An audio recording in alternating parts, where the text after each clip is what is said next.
techniques for men and women. We have to understand this. There is anatomical difference between men and women.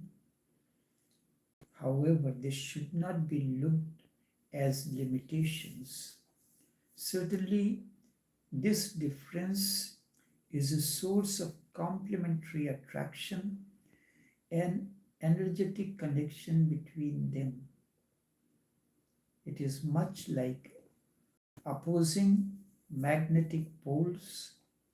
Women's sexual response is opposite to men's.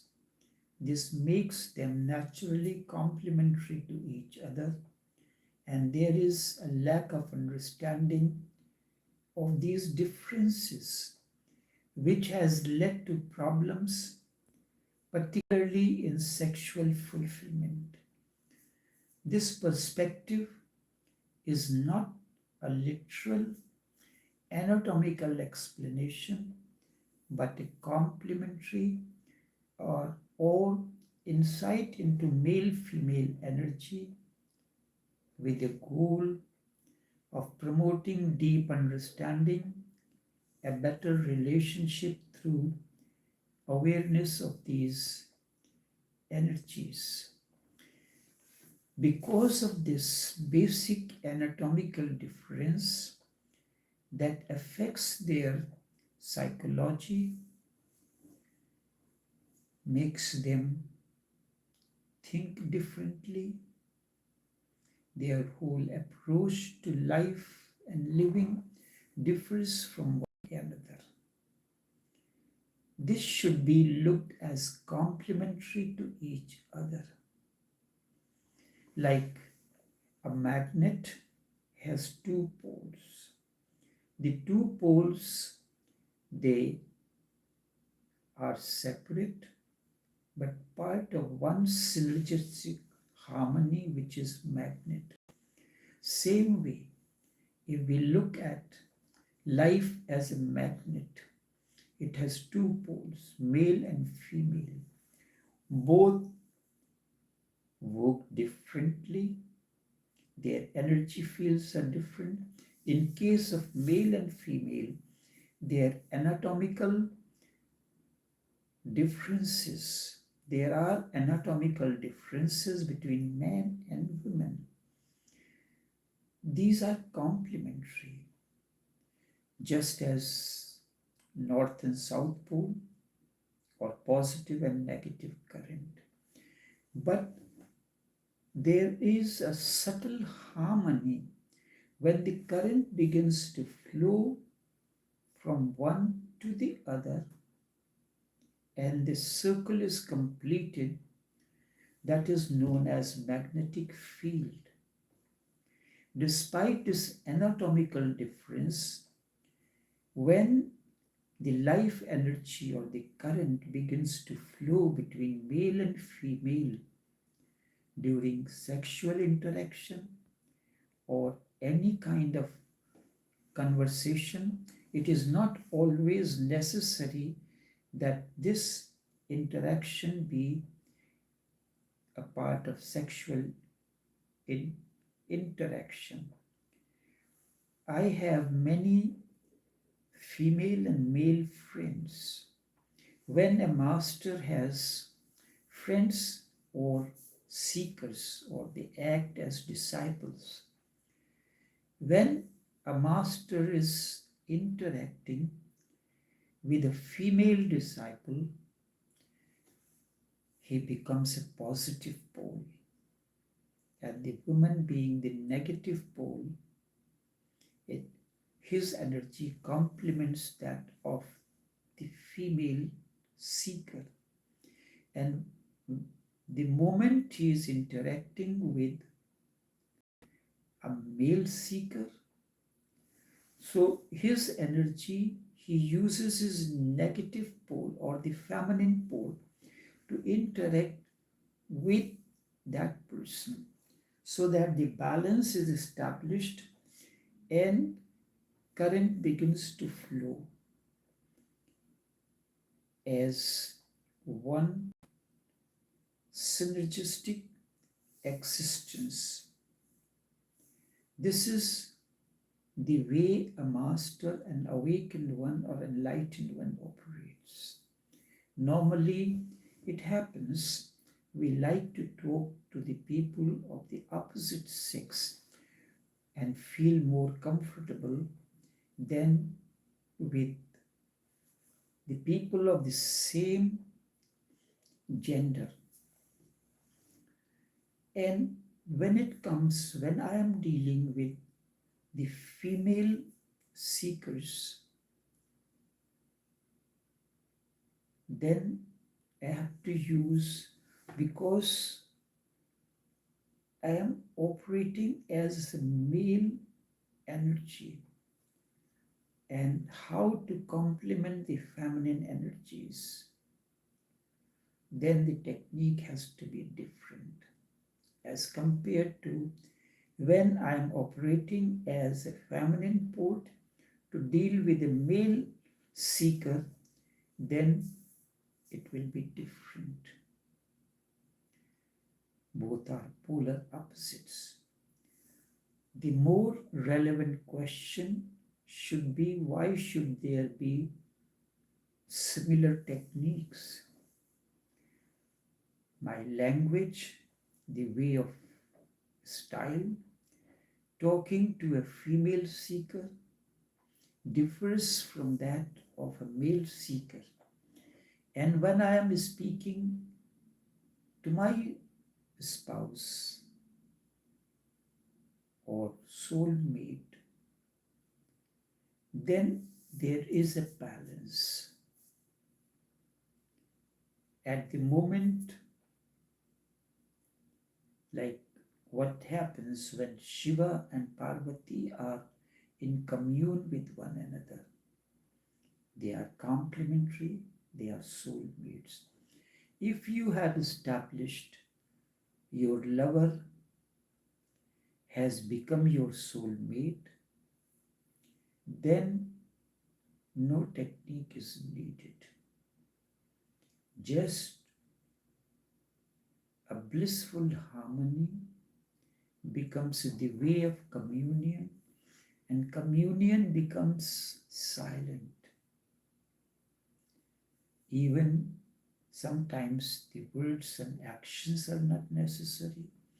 Then in that situation, you can enter into a deepest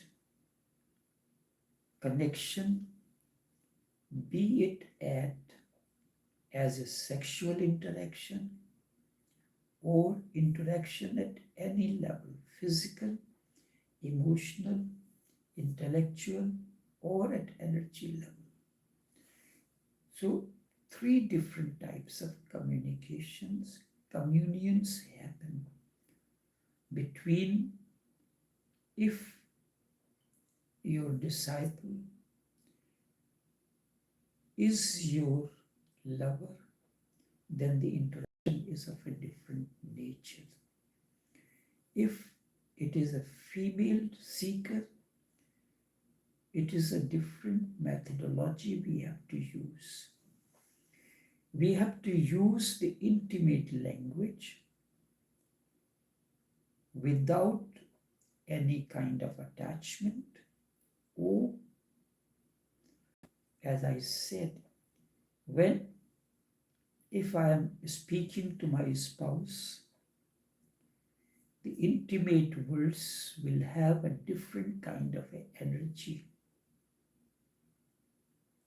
When I am interacting with a female friend, the words may be open, straightforward, but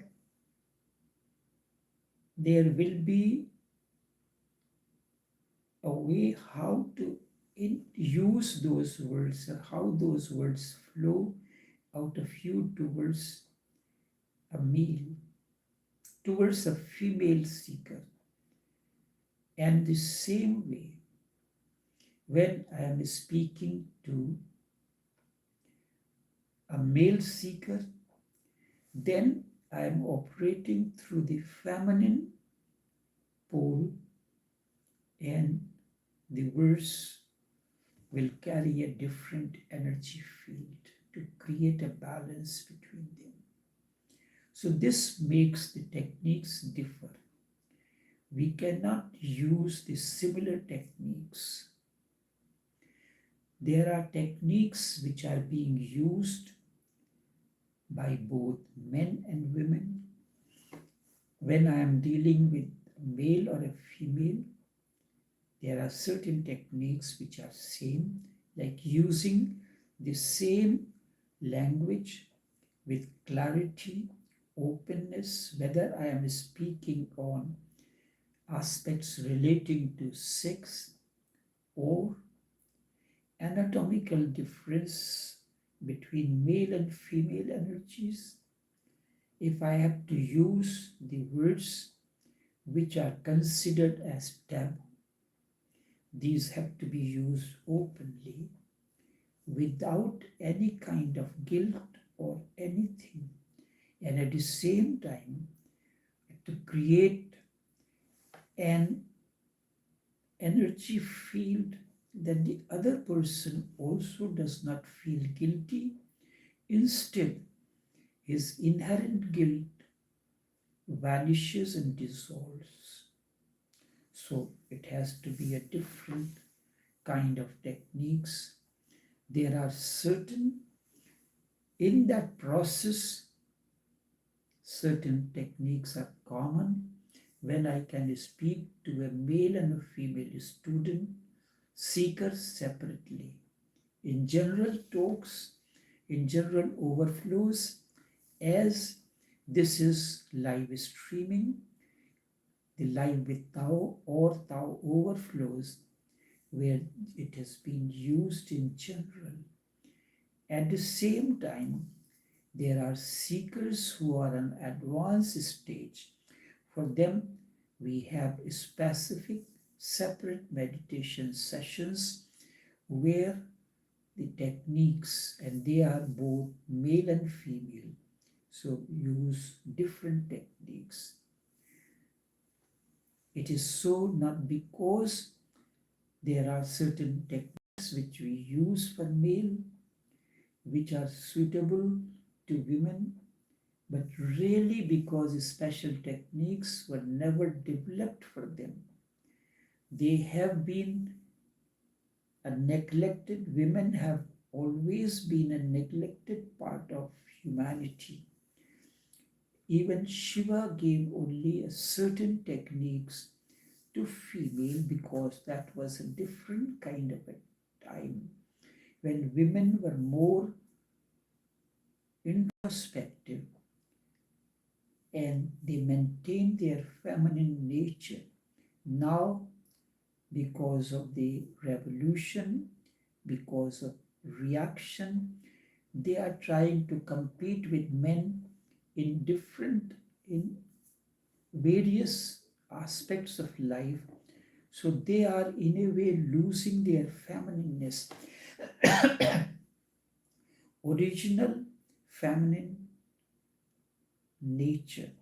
So the present day masters, the awakened ones who have been given that opportunity and bestowed this responsibility, they have to develop special techniques for the transformation of women, because from the times immemorial, the techniques were based on, they were developed by men, and women being men needed more transformation than women, so they remained a neglected part of humanity.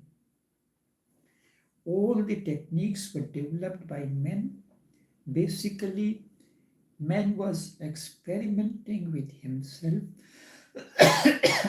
He knew about his energy patterns, his routines, his routes of energy movement, his passage of energy.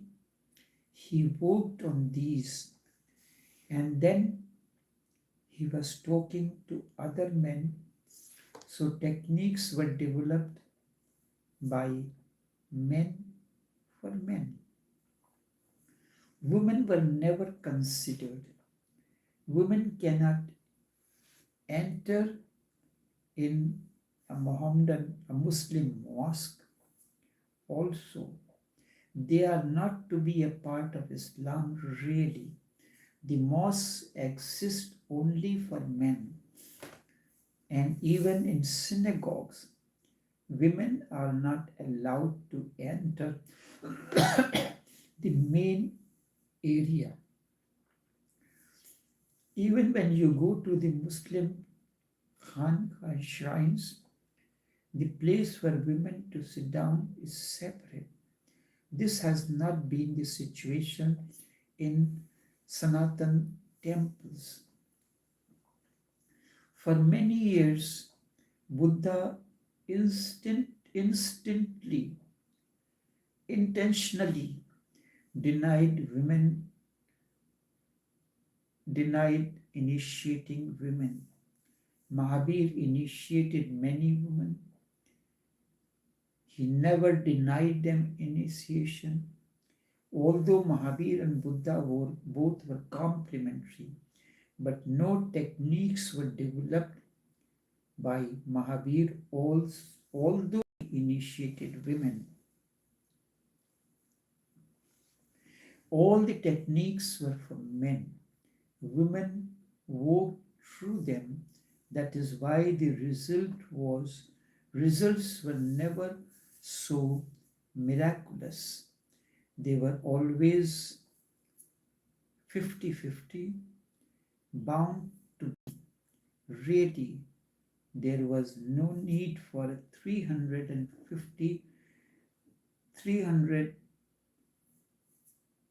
religions in the world. There is only need for two religions, one for men, one for women. And those two religions need not be in conflict with one another, as all the religions are in conflict with one another. If a man and a woman can fall in love and live together as a single unit, those two religions can fall in love, and they should. This is what happens. People of two different cultures, two different religions, when they interact as lover and beloved, and ultimately they become soulmate, they have a religiosity manifesting around them. The whole philosophy, the whole psychology, every layer of feminine consciousness is different from men. Not only different, just the opposite. This is the main reason. And for example, the Kundalini Yoga is not for women at all, but those who claim themselves to be exponent of Kundalini Yoga, they do not understand this, that Kundalini Yoga is only for men, not for women.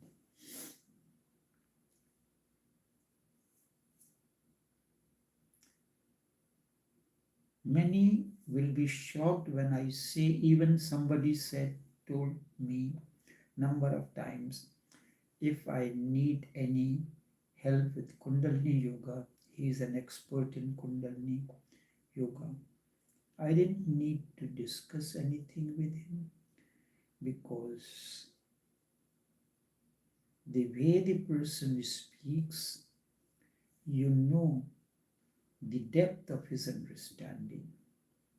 The way a person speaks, his voice modulation, the energy that flows through him, you can very well understand his depth of the subject matter. enough.